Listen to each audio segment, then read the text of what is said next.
We are gathered here today to witness yet another launch of the new fleet of Zupco buses.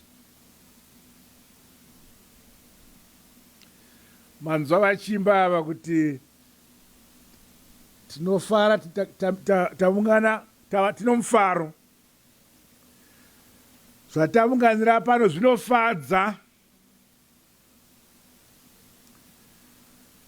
Zvataunganira pano zvinobatsira vanhu mukati menyika. Hazvinei kuti ndiwani kana pinda mubhazi umu haubvunzwi kuti mutupu wako chii. Kana mari yako unongopindapo. Vanotida nevasingatidi vanongopinda imomu.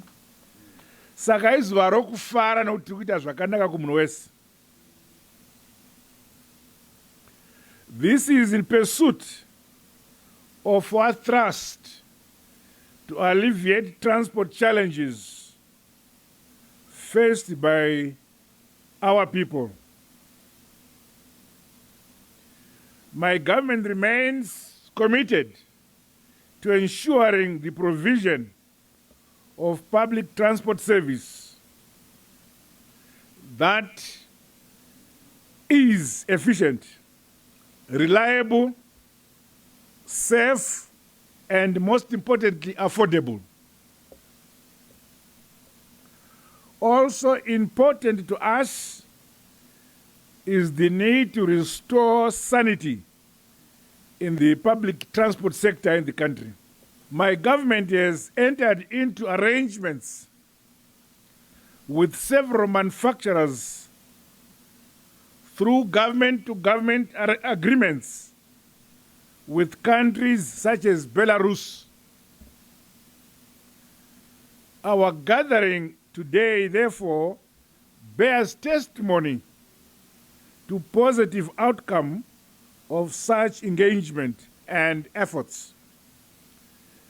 This fleet of 40 buses we are commissioning today marks the fourth ceremony where we have received the buses, which are coming in batches. More and more are still to come.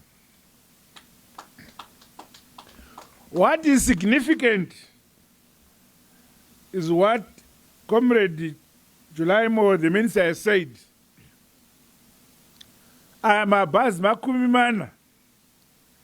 Tava nemakore makumi mana tichizvitonga. Taidai takaita mutambo wedu we4th anniversary kuBulawayo. Asi pamusaka pechirwere ichi takatadza kuzviita. Patazoona kuti zvino tine mabhazi makumi mana 40. Kuno kuChinoi ndokwakatanga nyaya dzearmed struggle sezvataurwa naminista wenyu Mliswa. Saka tikati hatichindai kunoka kuChinoi pa40th anniversary yedu tionze namabhazi 40.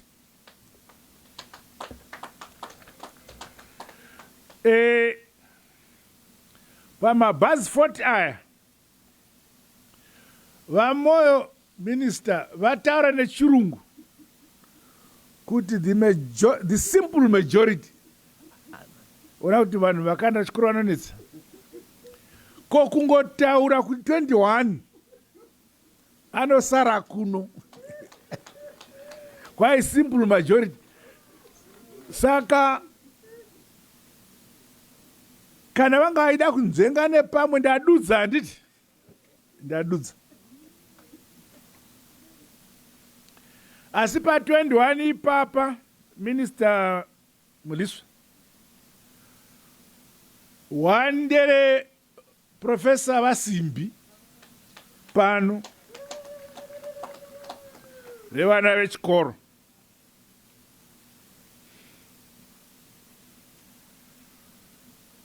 My government continues to capacitate ZUPCO in rebuilding its fleet so that it is able to reach all areas of our country.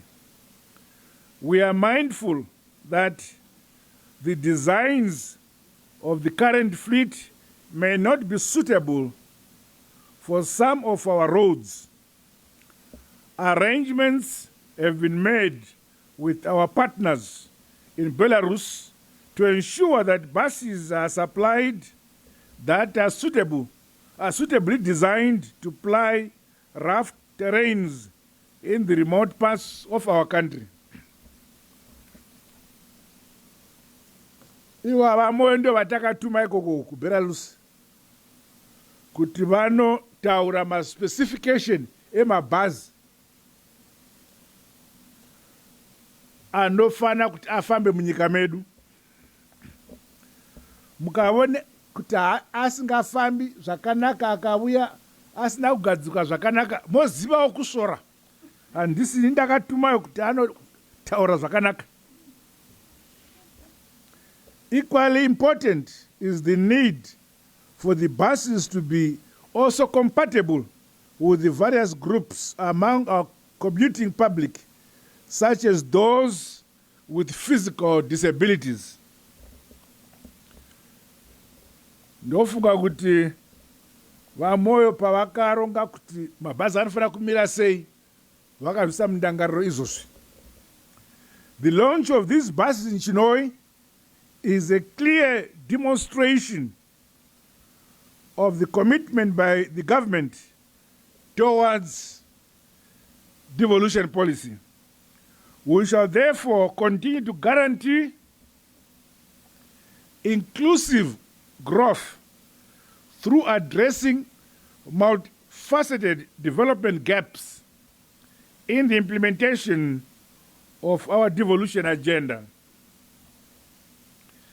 This is in fulfillment of the provisions in our Constitution which encourages participatory governance and equitable access to national resources, wealth and public services by all Zimbabweans.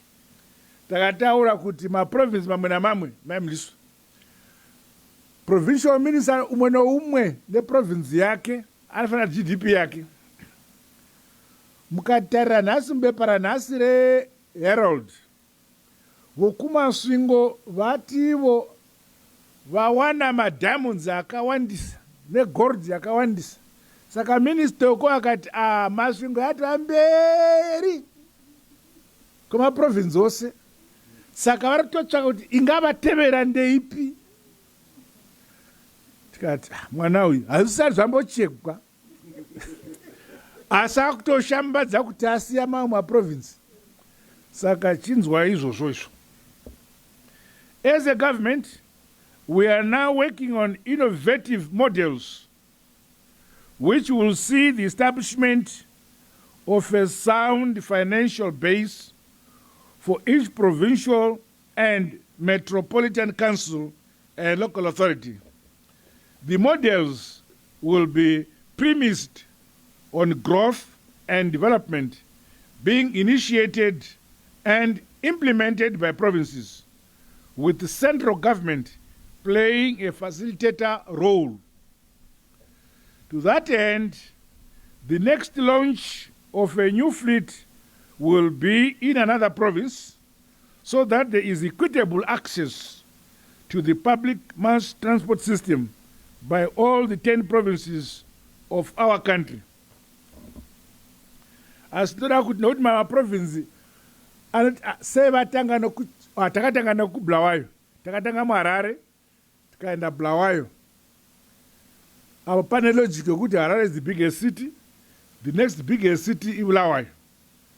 Saka inoita zoti awa tasvika makore 40 e-independence toitira kupi tikatoita kwatanga Chimurenga. Kwatichazoenda next. Handidi kuti ndisarudzei ndoti Julai moyo asarudze kuti kana akanganisa agwa indeni chingova free. Ndoko toenda. I encourage Mashonaland West Province to take good care of these new buses as the recapitalization efforts of our transport system can only be achieved if existing fleets are well taken care of. Furthermore, the ZUPCO Management Committee inotungamirwa na Kano Kamwe must put in place adequate measures to mitigate the plague of accidents, as well as ensuring proper servicing and maintenance of these buses. I applaud the gesture by the Chinhoyi University of Technology for hosting us today. In that regard, I call upon ZUPCO management to allocate apananati buses as now the bus that ply university routes to cater for the students. As government, we are saddened by the continuous rise of cases of COVID-19 pandemic, mainly from returning residents. Your minister was briefing me that Mashonaland West Province is reasonably ready now to cater for our people who may be infected by the COVID-19 pandemic. I commend the work that is being done, and I wish that you continue upgrading these facilities.